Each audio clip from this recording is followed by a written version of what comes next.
Kule minyaka lembalwa ke kumuntu lobe ati ngeIBizana Pondo Chiefs. Leli qembu selidlala kuGladAfrica Championship.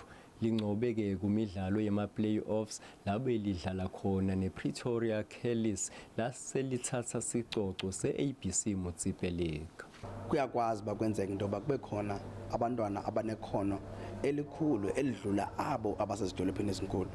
Naba bantu kuthiwa zii-scout, naba bantu kuthiwa zi-national coaches. Bendicela into yoba baziphe ithuba loba beze kwindawo ezifana nezi ezifana noBizana, because ikhona italent iyafana nale talent abayifumanayo kweza cities. Ngesikhathi isihlalo waleli qembu athatha intsambo nga-2015 uthi lelisu leta nemngani wakhe longasekho emhlabeni lwandile ndimeni.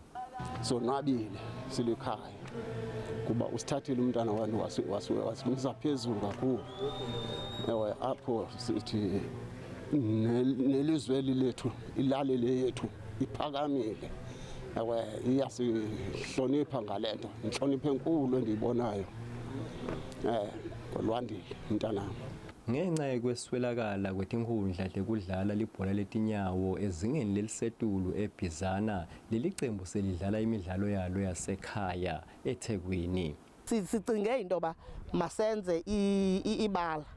Elibala xa silenzayo silenza ke si-advisor yiLFA. Ibhola ayilobhola nje kodwa liyakwazi into kokuba livelise amathuba emisebenzi kuba kukhona abafana abaphakulo abanikwa istipend. Mina ke ngingumduduzi Ndlovu nemlingani wami Qabi Njokweni etindzabeni SABC.